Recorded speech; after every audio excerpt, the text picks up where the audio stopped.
One of the most recognized faces on morning television is falling apart behind the scenes, and most people have no idea just how deep this story goes. Savannah Guthrie has sat behind that Today Show desk through hurricanes, elections, and national tragedies. Always composed, always professional. But right now, she is not okay. Her 84-year-old mother, Nancy Guthrie, vanished into the night over a month ago, and what investigators have uncovered since then has left everyone speechless. There is a blood trail, there is a masked figure caught on camera, there is $1 million reward on the table, and there are still zero answers. This is not a feel-good story with a happy ending waiting around the corner. This is a family in crisis, a community in shock, and an investigation that has hit a wall. So let's talk about what we actually know, what the authorities are saying, and what this family is going through right now, because the full picture is far more disturbing than the headlines are letting on. It was to be a perfectly ordinary evening. On January 31st, Nancy Guthrie, 84 years old, had dinner with her daughter Annie and Annie's husband, Tommaso Cioni. By all accounts, it was a normal family dinner, nothing unusual, nothing alarming. Annie and Tommaso dropped Nancy off at her home in Tucson, Arizona, said their goodnights, and went on their way. That was the last time anyone in the family saw her. The following morning, Nancy didn't show up to church. For anyone who knew Nancy Guthrie, that was not normal. She was a woman of deep faith, deeply rooted in routine, and missing a church service was simply not something she did. Her absence was immediately noticed. Calls were made, no answer. Someone went to check on her. And what they found when they arrived at her home set off a chain of events that would eventually pull in the FBI, capture national headlines, and shatter one of television's most well-known families. Nancy was gone, not just not home, gone. There were signs of a struggle, and the investigation that followed would only raise more questions than it answered. But that was just the beginning of what authorities were about to uncover. When investigators arrived at Nancy Guthrie's Tucson home, they weren't dealing with a simple missing persons case for long. What they found on that property changed the entire tone of the investigation almost immediately. There was a blood trail discovered on Nancy's front porch. Not a small amount, enough to be significant, enough to tell investigators that something violent had taken place right there at the entrance of her home. But the blood trail wasn't even the most alarming discovery. The FBI put footage from the home's security cameras and found something that sent chills through everyone working the case. The footage showed an armed, masked individual standing outside Nancy's front door on the very night she disappeared. Armed, masked, waiting. This was not a random accident. This was not a case of an elderly woman wandering off in the night. Someone came to that house with a purpose, and that purpose was not good. The images were released publicly in hopes that anyone might recognize the figure, the clothing, the build, anything that could lead to a name. The FBI doesn't release evidence like that casually. When they go public with security footage, it means they need help, and they need it fast. The community was put on notice. This was being treated as something far more sinister than a disappearance. And yet weeks passed. The masked figure remained unidentified. No suspects were named. No arrests were made.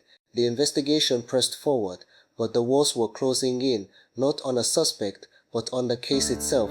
What happened next only confirmed just how stuck things had become.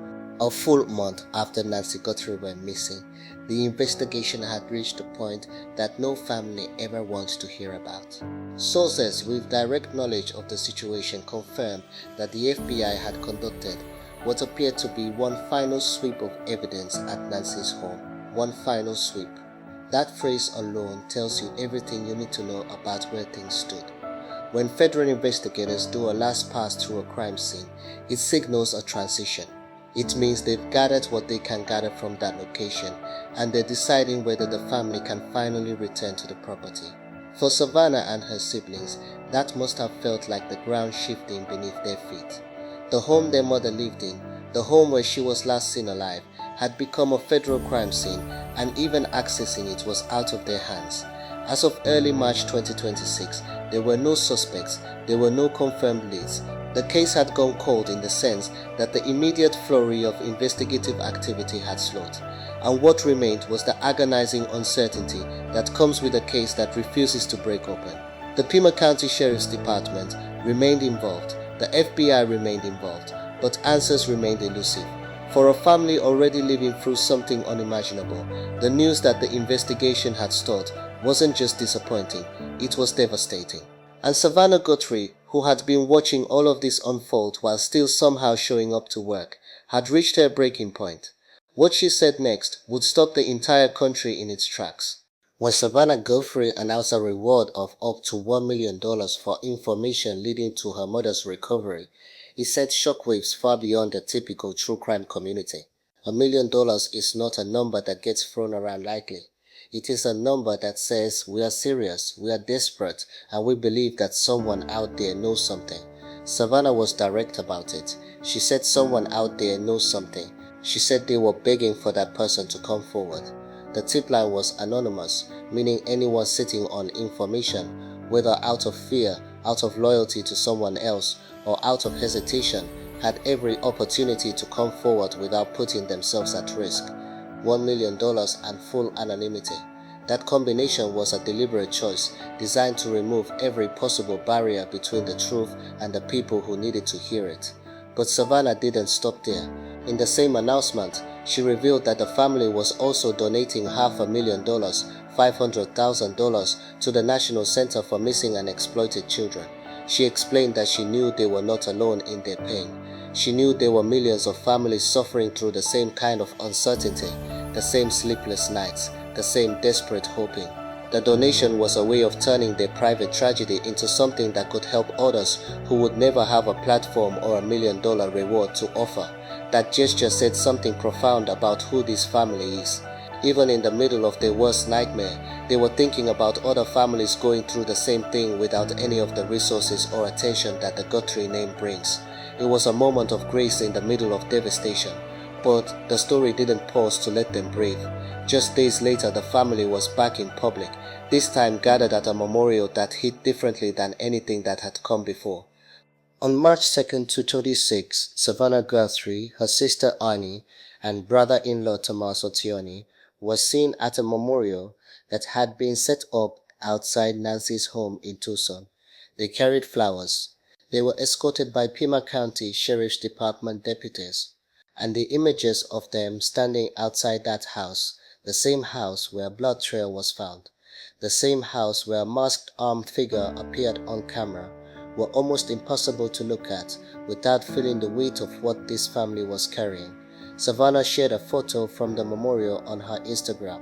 She wrote about feeling the love and prayers from the Tucson community and from people all across the country. She asked people not to stop praying. She asked them to keep hoping alongside her family. And she ended with 3 words that said everything: bring her home. That phrase, bring her home, has become something of a rallying cry in the weeks since Nancy's disappearance. It's the kind of phrase that cuts through all the noise, all the investigative language, all the crime scene terminology, and reminds everyone what this is actually about. It's about a mother, an 84-year-old woman of deep faith who had dinner with her daughter, came home, and was never seen again. It's about a family that is standing in front of a memorial outside their mother's house, holding flowers, still waiting for answers that haven't come. The Tucson community has responded with an outpouring of support. Neighbors have left tributes. People who never met Nancy Guthrie have shown up to pay their respects and stand in solidarity with the family going through the unthinkable. That kind of community response doesn't happen for just anyone. It happens when a story touches something universal, something that every person with a parent or a loved one can feel in their bones. But as beautiful as that support has been, it has not produced what the family needs most. The questions remain. The masked figure remains unidentified. The investigation remains at a standstill, and Nancy Guthrie remains missing. Beyond the heartbreak of one family's nightmare, the disappearance of Nancy Guthrie has shone a harsh light on something that gets talked about far too rarely: the vulnerability of elderly people living alone, even in seemingly safe neighborhoods, even with family close by. Nancy was 84 years old. She had family nearby. She had a security system, and none of it was enough to protect her on the night someone came to her door with a weapon and a mask. The image released by the FBI, that armed masked figure standing outside her home in the dark, is the kind of image that makes people rethink everything they thought they knew about safety. This wasn't a random break-in that escalated. This wasn't a case of someone in the wrong place at the wrong time. The presence of a masked, armed individual outside a specific home suggests a level of planning and targeting that is deeply unsettling. Someone knew where Nancy lived. Someone came specifically to that house. And someone has been able to keep their identity hidden for over a month despite a federal investigation and national media attention. That last part is perhaps the most chilling element of this entire case. The FBI, national headlines, $1 million reward, anonymous tip lines, and still silence. Either the person responsible is extraordinarily careful, or the people who know something are extraordinarily afraid to speak. Maybe both. Whatever the reason, the silence has stretched on for over 30 days, and every day that passes makes the chances of a positive outcome statistically smaller. Law enforcement hasn't said that publicly. The family hasn't stopped hoping publicly, but the reality of missing persons cases, especially those involving elderly individuals, especially those with evidence of foul play from night one, is grim. And the people closest to this case know that, even if they're not ready to say it out loud. Savannah Guthrie has not stopped showing up. She has not gone silent. She has used every platform available to her. Her Instagram, her public profile, her voice, to keep her mother's story in front of the world. In an era where missing persons cases fade from public consciousness within days, Savannah's relentless presence has kept Nancy's name alive in a way that most families of missing persons never get the chance to do. But visibility has its limits. Attention doesn't solve cases. Prayers don't produce evidence. And $1 million means nothing if the person holding the key to this mystery decides to stay quiet. What this family needs now is the same thing they've needed since February 1st. Information, a name, a lead, anything that can point investigators in a direction they haven't already exhausted.